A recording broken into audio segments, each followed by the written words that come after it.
네, 문재인 대통령이 이달 말 미국 뉴욕에서 열리는 유엔 총회에 참석해 기조연설을 합니다. 트럼프 대통령과의 한미 정상회담도 확정됐는데 북미 비핵화 실무 협상과 관련한 논의가 중점적으로 이뤄질 것으로 보입니다. 네, 오늘 이 시간 전문가와 함께 관련 내용 짚어보겠습니다. 신범철 아산정책연구원 안보통일센터장 그리고 정대진 아주대 통일연구소 교수 나오셨습니다. 어서 오세요. 어서 오십시오. 네, 안녕하십니까. 네. 문 대통령이 오는 22일부터 26일까지 3박 5일 일정으로 미국을 방문을 하고 이제 24일에 유엔 총회 기조연설이 있을 예정인데 이제 취임 이후 3년 연속으로 연설을 하는 거잖아요. 이번엔 과연 좀 어떤 메시지가 담겨 있을지 궁금합니다. 네, 보통 우리 대통령 혹은 우리 대한민국이 유엔 총회 연설을 할 땐 크게 한 두 가지 메시지가 나가게 되는데요. 예. 유엔과 한국의 관계 그리고 한국이 얼만큼 이제 유엔에 또 기여를 할 것인가라고 하는 두 가지 메시지가 이제 기조가 됩니다. 지금 전국에서는 아무래도 좀 한반도 비핵화 문제가 가장 좀 심각한 문제이죠. 예. 한 1년, 올해 상반기부터죠. 올해 상반기부터 잠시 좀 교착 국면을 맞고 있는 이 한반도 이 비핵화 국면에 한국이 어떻게 적극적인 역할을 할 것인지, 특히 작년 이제 9.19 평양 공동선언을 좀 평가를 하면서 지난 1년간의 남북 관계의 해고 그리고 앞으로의 전망, 여기서 또 한국이 얼마만큼 기여할 것인가라고 하는 것, 그리고 유엔의 대북제재 틀 내에서 국제사회와 함께 한국이 공조하면서 한반도의 비핵화와 그리고 동북아시아의 평화에 기여하겠다라고 하는 그런 메시지가 이제 나올 것으로 예상이 됩니다. 예, 유엔 총회에 이어서 이번에 트럼프 대통령과의 정상회담도 갔습니다. 벌써 9번째 정상회담인데요. 의제는 아마도 북한 비핵화와 상응 조치가 되겠죠? 예, 그렇죠. 우리 측에서는 비핵화 문제, 한반도 평화 프로세스를 어떻게 가져갈 것인가 하는 부분이 가장 관심이 높은 부분이 될 것이고, 미국 측에서는 그 부분과 함께 방위비 분담 이야기를 꺼낼 것 같아요. 그리고 지소미아 부분도요. 예. 따라서 사전 의제 조율이 중요하다고 생각하고, 유엔과 또 트럼프 대통령의 한미 정상회담을 통해서 올 하반기 외교에 큰 가닥이 잡힌다는 점에서 철저한 대비가 중요하다고 생각하고요. 예. 유엔 차원에서는 앞서 우리 정 교수님 말씀하셨는데 우리가 글로벌 차원에서 기여하는 부분, 이번에 우리 대통령께서 문 대통령께서 P4G라고 해서 파트너스 포 그린 그로스, 결국 우리가 주도해왔던 녹색 성장 부분에서 한국이 지속적으로 주도권을 잡을 수 있는 부분도 사실은 글로벌 외교 차원에서 매우 중요하거든요. 그 부분을 잘 관리하시고, 트럼프 대통령과의 양자 회담과 관련해서는 북핵 문제의 해법과 관련해서 철저한 한미 공조를 이뤄내신 다음에 방위비 분담금 이야기를 트럼프 대통령이 반드시 할 거기 때문에 이번에 차라리 가닥을 잡는 게 상당히 중요하다고 생각합니다. 미국에서 50억 달러 이야기가 나오는데 그것은 주한미군의 인건비까지 포함된 부분인데 이런 것들이 이렇게 모호하게 처리되면 안 돼요. 따라서 이번에 정상회담을 통해서 과연 트럼프 대통령은 주한미군의 인건비까지 한국이 부담하길 원하느냐, 그 부분에서 우리가 설득해서 인건비는 아니다라고 하면은요, 방위비 분담금은 20억 달러 이하로 줄어들게 돼 있습니다. 따라서 그러한 큰 가닥을 만드는 정상회담을 개최해야 된다고 생각합니다. 예, 일단 방위비 분담금 더 지켜봐야 되고 조금 이따 다시 질문을 드리겠지만 일단 지금 이번 만남에서 제일 중요한 건 과연 이제 북미 협상에 있어서 좀 대화를 다시 촉진하는 역할을 할 수 있을지가 주목이 되고 있는데, 북한이 지금 원하고 있는 이 새로운 계산법 그리고 미국이 지금 원하고 있는 비핵화 조치 어떤 간격을 좀 좁힐 수 있을 만한 카드를 내밀 수 있을지 이 부분도 좀 궁금하거든요. 좀 굉장히 좀 사실 어렵고 곤혹스러운 문제인 게 맞습니다. 예. 우리 정부는 그동안 포괄적 합의 단계적 해법이라고 하는 그 대안을 좀 제시를 하고 있었는데, 포괄적 합의라고 하는 것이 빅딜 합의를 하는 거죠. 로드맵을 만들자는 거예요. 그 북한은 영변 핵폐기라고 하는 것을 최종값으로 정착을 시키고 싶어 하고, 예. 미국은 영변 핵폐기라고 하는 것을 출발값으로 해가지고 영변 플러스 알파까지 그렇죠. 완전한 비핵화로 가는 걸 목표로 하고 있는데, 그걸 좀 포함하는 로드맵을 일단 만드는 거, 그게 이제 포괄적 합의가 되는 것이고, 그 단계별로 이제 이행들을 할 때 말하자면 한국이 중재 혹은 촉진, 보증을 좀 하면서 그 북미가 서로 신뢰를 쌓아가면서 이제 비핵화 조치 프로세스를 밟아갈 수 있도록 하겠다라고 하는 게 우리 정부의 보관인데, 예. 북미 양측 다 조금씩 좀 불만인 것이죠. 사실 포괄적 합의 자체를 이루는 것도 쉽지 않을 뿐더러, 그런데 이제 그 포괄적 합의를 이루기 위한 실무 협상을 북미가 지금 공언을 하고 있는 것 아니겠습니까? 예. 여러 가지 정황과 분위기로 봤을 때 9월 말 혹은 늦어도 10월 초쯤에는 북미 실무 협상이 열릴 것 같은 지금 분위기인데, 그 협상이 열렸을 때 북한과 미국이 어쨌든 서로 조금씩 만족할 수 있는 카드를 한국이 좀 줘야 하는 그런 상황인 것이죠. 북한한테는 우리가 좀 얘기했지만 포괄적 합의를 그렇게 하기 위해서 그래도 미국으로부터도 지금 트럼프 대통령의 연속적인 이야기를 보면 안전보장에 대한 이야기를 북한도 얘기를 지금 계속 듣고 있죠. 9월 4일에 트럼프 대통령도 정권 교체를 원하지 않는다. 폼페이오 장관도 어느 나라나 다 방어에 대해서는 주권을 가지고 있다는 얘기를 하면서 미국도 이제 구두로 안전보장 얘기를 해주고 있는데 거기까지는 북한이 이제 안전보장의 구두 약속은 받았다라고 하는데 그럼 비핵화까지 갈 때까지 뭐 주한미군 철수나 한미 군사연습 문제 포함해서 더 나아가서 이제 제재 완화에 대해서 한국 정부가 줄 수 있는 비스킷이 무엇이냐라고 하는 것. 아마 이거 북한과 미국이 공이 다 원하고 있는 것 같습니다. 미국은 돈을 쓰기 싫어하는 것이고요. 트럼프 대통령은 북한은 또 급한 대로 또 어쨌든 경제 제재 완화에 상응하는 효과를 얻어야 되는 것이기 때문에 그 비스킷을 아마 우리한테 요구하게 될 것인데 참으로 좀 한미 정상회담이 한미 동맹회담이라고 하겠지만 우리 입장에서는 조금 더 껄끄럽고 좀 곤혹스러운 과제를 좀 떠안은 한미 정상회담이다 어렵다 이렇게 생각이 좀 됩니다.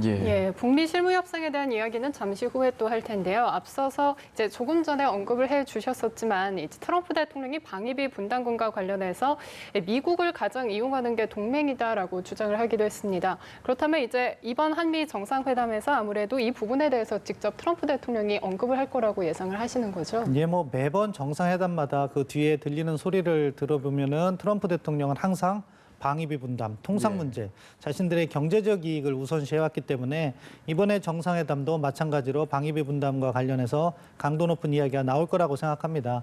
저는 그런데 거기에서 우리가 너무 수세적으로 대응할 필요가 없다. 우리도 이미 충분히 내고 있기 때문에 거기에 대해서는 트럼프 대통령의 진위를 파악하는 게 중요한데 최근에 앞서서 언급한 것처럼 50억 달러 이야기가 미국 측에서 나오는데 그것은 주한미군의 인건비까지 포함한 개념이거든요. 그런데 방위비 분담이라는 것은 전통적으로 인건비를 제외한 주둔과 관련된 운용비의 일부를 지원하는 거였어요. 그렇기 때문에 트럼프 대통령에게 과연 미국이 인건비까지 남에게 떠넘길 거냐 이 부분을 갖다가 확인하고 트럼프 대통령도 그 정도까지 이야기하기는 쉽지 않을 거라고 생각해요. 이 상황을 모호하게 함으로써 자신들의 협상력을 키우는 게 트럼프 대통령의 접근이라고 볼 때 만약에 그 부분에서 트럼프 대통령이 인건비 부분은 아니다 이야기를 하면 우리가 협상에서 이미 반 이상을 번 거나 마찬가지거든요. 따라서 정상 차원에서는 그 정도의 큰 틀의 가닥만 잡아주셔도 상당히 실무 협상을 하는데 우리가 유리한 상황이 전개될 수 있다. 그런 부분에서 우리가 철저히 준비해서 당당히 대응하는 그런 접근이 필요하다고 생각합니다. 이 부분은 어떻게 생각하십니까? 역시 압박이 올 거라고 생각하십니까? 당연히 올 거라고 생각이 되고요. 이건 트럼프 대통령의 개인 본인 진짜 기본 아젠다입니다. 역시 이제 국내에 향하는 메시지가 큰 아젠다인데 그 어떤 대통령도 동맹국에게 요구하지 못했던 이야기를 나는 한다. 미국을 위해서 이제 그 얘기가 미국 유권자들한테 필요한 것이거든요. 트럼프 대통령한테는. 그래서 이 압박은 굉장히 더 심해질 것이고 지금 신 박사님 말씀하신 대로 그 항목에서 한미 동맹이 원래 그 합의했던 그 원칙의 문제에 대해서 정상 간에라도 좀 합의를 하고 가이드라인을 잡아주면은 굉장히 그 한미 실무 협상에서 우리가 사실 뭐 돈이 없어서 못 내는 건 아니잖아요. 이거는 한미 동맹 양국가 특히 우리 국민 국내 여론에 있어서 이 정서의 문제이기 때문에 그것을 상하지 않고 원칙적인 문제에 있어서 좀 이해할 만한 수준으로 양 정상의 합의 가이드라인을 잡아준다면은 좀 우호적으로 한미 동맹 관계를 풀어나가는 데 도움이 될 거라고 생각이 됩니다. 알겠습니다. 그 부분 지켜봐야 될 것 같습니다. 지금 이제 이런 상황에서 미국 재무부가 북한에 대해서 북한의 통제를 받는 이제 해킹 그룹에 대해서 제재에 나섰는데 지금 이렇게 북미 간의 대화 흐름이 다시 잡혀가고 있는 상황에서 이런 제재가 좀 어떤 영향을 미칠지 좀 전망을 해봐야 될 것 같습니다. 결국 미국은 북한과 대화를 희망하지만 압박 카드를 놓지 않겠다는 거죠. 전통적으로 협상이라는 것은 당근과 채찍 두 가지를 같이 가져가야 지금 된다고. 상황에서 근데 효과가 있을까요? 북한을 압박하는 효과는 있다고 봅니다. 왜냐하면은 최근에 북한이 수출이 통제됨으로 해서 외화, 달러를 버는 수단이 막혀 있는데 지금 언론 보도를 인용했지만 이달 초에 나왔던 유엔 대북제재위원회도 같은 내용을 이야기했거든요. 북한이 해킹을 통해서 수억 달러 이상의 돈을 벌은 거죠. 그러면은 그것은 지금 현재 수출이 차단되어 있는 북한에게 있어서는 적지 않은 금액이고 그것을 막아 나간다고 하면 향후 협상에서 물론 북한은 그것을 우회하기 위해서 북중 관계를 갖다가 계속해서 발전시켜 나가고 있지만 그럼에도 불구하고 현금 수입원을 차단하는 실질적인 효과는 있다. 그렇기 때문에 뭐 전혀 의미 없지는 않다고 생각하고요. 예. 하지만 그것을 넘어서서 북미 정상회담을 뭐 이 연말 안에 개최한다는 목표를 가지고 실무회담을 이렇게 진행을 하게 된다면은 이 문제는 그렇게 대화에 장애될 정도로 중요한 문제는 아니다. 결국 중요한 것은 비핵화 협상에 있어서 얼마만큼 미국이 양보할 것이고 또 비핵화 조치와 관련해서는 북한이 어느 정도 성의를 보일 것인가 예. 이것이 관건이고 그것이 올 하반기 외교의 흐름을 좌우하는 중대한 문제라고 생각합니다. 예, 예. 그러니까 실질적인 비핵화 조치 없이는 제재 완화도 없다라는 점을 강조한 것 같은데요. 그래도 목표는 여전히 북한의 최종적이고 또 완전하게 검증된 비핵화겠죠. 예, 그렇죠. 미국은 확고한 원칙입니다. 이게 한 두 가지 정도 메시지의 목적이 있을 것 같은데 미국 입장에서는 하나는 북한에 대해서 원칙을 다시 한번 이야기하는 것. 검증이라고 하는 건 포기하지 않겠다라고 하는 것. 그거 하나는 정확하게 짚고 넘어가는 것이고 그러면서 협상력을 북한에 대해서 강화를 하는 것이죠. 예. 그리고 두 번째로 미국 국내에서도 계속 이제 국무부 대변인 뭐 성명 등을 통해서 계속 이제 이 메시지가 나오는 게 아마 또 의회를 좀 의식한 것도 있을 겁니다. 8월까지는 미국의 의회가 휴직이기 때문에 특별히 의회에서 뭐 직접 청문회를 열거나 그런 게 없을 건데 9월 말에 이제 북미 실무 협상 나간다고 하면은 분명히 미 의회에서도 각종 청문회, 뭐 자료 조정 등을 통해서 이제 행정부를 압박을 하겠죠. 특히 국무부를 압박을 할 텐데 거기에 대해서 이제 원칙이 훼손되지 않는다라고 하는 메시지를 워싱턴 정가에서도 보여줄 필요가 있기 때문에 다시 한번 이제 이런 완전하게 검증된 비핵화 FFVD라고 하는 것을 다 재차 이제 메시지가 나오는 것 같습니다. 예, 알겠습니다.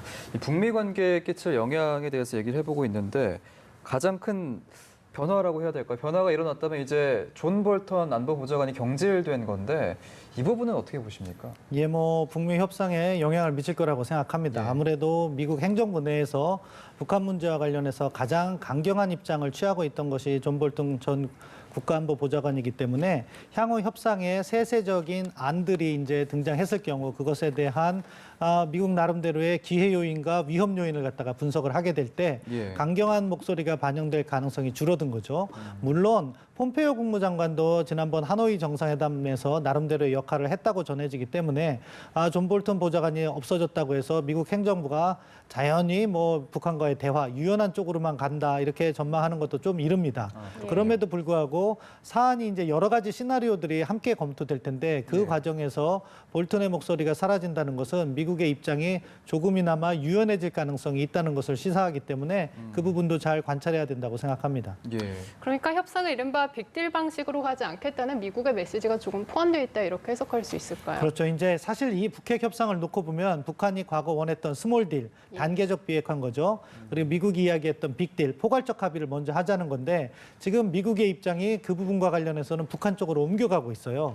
그래서 5월 4일과 9일에 북한이 단거리 탄도미사일을 발사한 이후부터 미국에서 유연한 접근 이야기가 나오고 예. 6월 30일 판문점 회동 이후에 스티븐 비건 특별대표가 동결딜 이야기를 했습니다. 북한의 핵능력을 동결시켜주고 보상을 한다는 거죠. 그러면은 단계적 합의와 포괄적 합의 부분은 미국이 양보할 의사가 있는 것 같아요. 다만 지금 미국이 추가적으로 양보를 하지 않는 부분이 있는데 그게 이제 제재 완화인 거죠. 그렇기 때문에 6월 30일 날 스티븐 비건이 이야기했을 때도 제재 완화는 안 해주고 그 동결에 대한 보상으로 인도적 지원만을 이야기했는데 북한은 그것에 만족할 수 없다는 거죠. 따라서 북한이 원하는 단계적 비핵화와 제재 완화가 한꺼번에 맞물리게 되면은 이것은 북한이 원하는 방식의 협상이 진행이 되는 것이고 예. 만약에 포괄적 합의라든가 또는 제재 완화가 포함되지 않은 거래가 합의가 된다면 미국이 원하는 방향으로 북한을 끌어왔다 이렇게 평가할 수 있는 건데요. 앞으로 한 연말까지는 이것과 관련해서 실무 협상이 재개된다 하더라도 계속해서 밀당이 있을 것이다. 저희가 그 점을 볼 수 있을 겁니다. 예. 물론 저희가 이제 실무 협상을 지켜봐야겠지만 그렇다면 과연 연내 북미 정상회담이 실현이 될 것인가 이 부분도 많은 부분들이 궁금하실 것 같습니다. 지금 상황에서 봤으면 또 가능성은 높아 보입니다. 예. 9월 말 뭐 늦어도 뭐 혹시 좀 기술적인 문제가 있다 하더라도 10월 초에는 북미 실무 협상을 하겠다라고 하는 게 북미 양측이 지금 공언을 하고 있는 상황이기 때문에 예. 실무 협상을 하고 난 다음에는 그게 이제 뭐 물론 한 번에 풀리지는 않을 거예요. 여러 가지 난제가 있기 때문에 그게 고위급 협상으로 넘어가든 아니면 실무 협상이 한두 차례 더 되든 간에 그러고 나면은 연말 전에 그러니까 즉 미국에서 대선 전국이 조금 더 가속화되기 전에 한 차례의 북미 정상회담은 더 열릴 가능성이 높다.